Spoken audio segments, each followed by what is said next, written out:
Hello YouTube and hello Ninth Age community. It's Charles from Airshade Gaming and this is the Balance Patch 2022 Part 2 in 10 minutes or less. Let's just get right into it. This is Beast Turds. They are getting a good hereditary spell now that gives them Fear, Fearless, and lets them do an 8-inch magical move, which means that we might see some more evocation in Beast Turds with a double magic move. Not sure what you take with it, but that could be cool. Eye of Dominance now gives Fear and cannot be stopped, so not OP against demons. Centaurs are now tall with cannot be stopped. Cyclops range is now only 30, but they got March and Shoot. And the Gortok lost Stubborn, so you know that the Obscuring Fog went down, the Eye of Dominance went down, the Cedar Dark Forest went up. Not sure why, but Longhorns are now 1 more point per model. Cyclops up teeny bit, and the Gortok down. Dwarven Holds. Rune of Resonance is removed. Feel like I never saw it anyway. Sturdy is streamlined with the new steady aim rule in the rulebook. Rune of Forge Aegis now 3+. That's the Flaming Aegis. That's standard across all armies. Now battle runes can be taken on King, Thane, Engineer. Pretty cool. 30 points. Each one of them can take up to 1. Seems like it could open up some new play possibilities.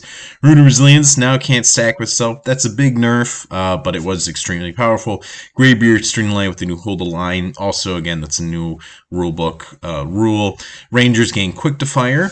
Forge Wardens have a totally new shooting profile. 16 models max in the unit. They get a 3-up ward against 3-up Aegis against fire.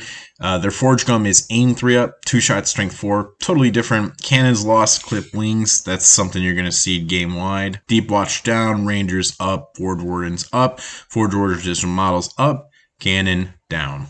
Our old friends, the Infernal Dwarves. Some rules were simplified. The Onyx Core is always set to 6 for strength. Flintlock is just now a halberd in close combat. Overlord lost Arrogance, which was passing fear test.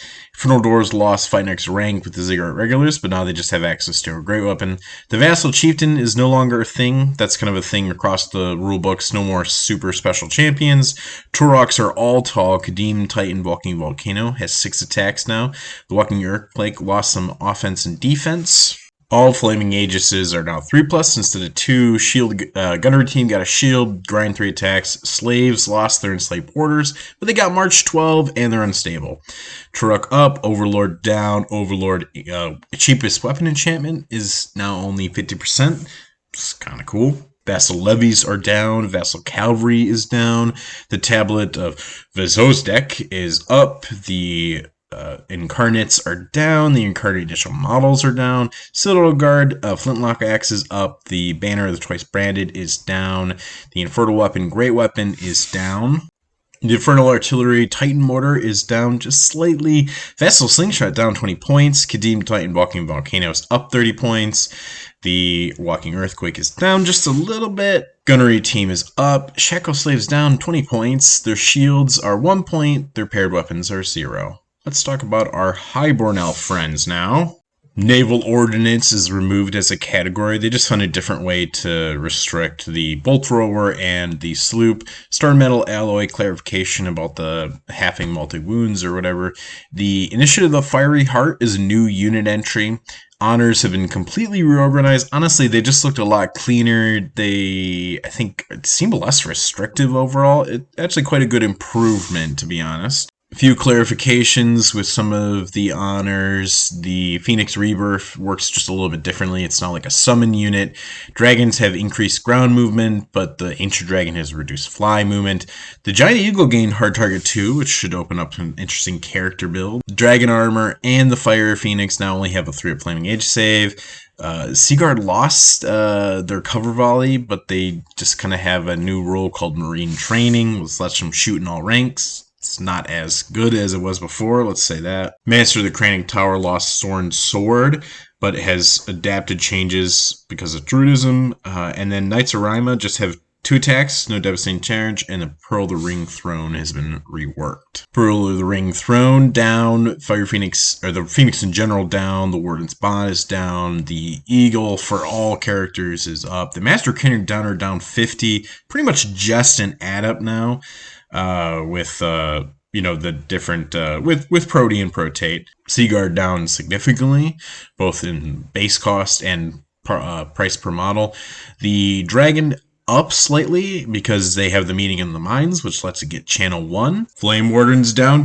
Let's get on to demons. Immortal Dezen, Clarification, Greater Dominion change to be Universal Reroll 1 for Aegis saves, so a little bit less flavor, but just a nicer buff. Some of the Greater Dominions were not as good as other ones. The Hereditary spell added magical attacks, which is strange that it didn't have it. Guiding Manifestations reworded for different clarifications. Smother is moved to be an army wide rule, which is used for the Claw Fiends and Succubi. That's a +1 to hit, +1 against things of the same size.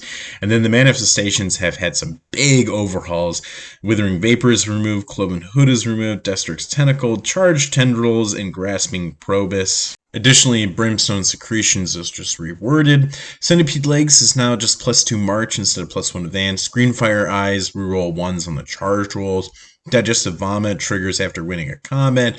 Broodmother is reworked. Sorcerer's Antenna is moved to Sloth, which means it will change who gets access to it. Segmented Shells moved to Greed, same thing. Aura Despair reworked to be accurate. That was the -2 to charge, really possible on those Elodons. Flaming Aegis also streamlined like a lot of other books.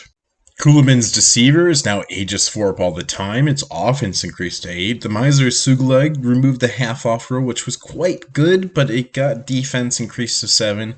Courtesan and Seabresh gained Strider. The Razor Tentacles ability is removed. Oven Sapar is now Discipline 10. Senna Nakuja removed the third eye rule, but can now store up to 6 Veil tokens.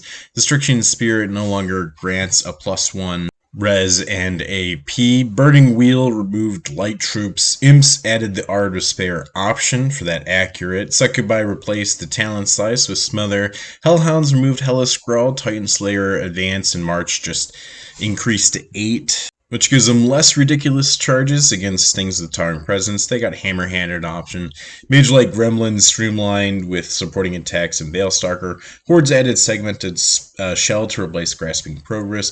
Hope Harvester, Engine of Domination, HP set to 8, but no longer gets the Resilience bump, which is quite big, or the big March bump.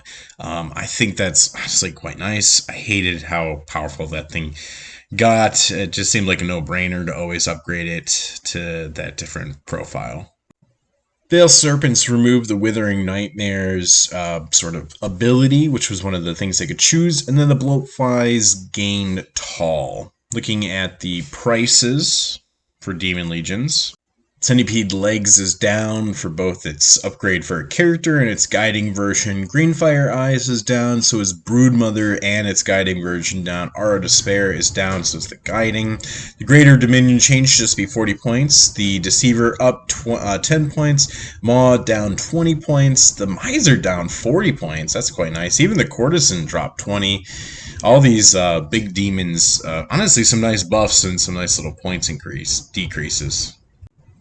Ominous Avar only up 5, the Sentinel down 20, and the Stricken Spirit free. Vandal Scourge down 20, Succubi base cost up slightly, and the Divining Stout up slightly.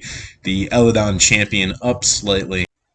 Hellhounds are down 10 points. The additional models are up 1 point. The Titan Slayer Chariot, really just with some changes on its manifestation. Some Mage-like Gremlins Greenfire Eyes are down a couple points.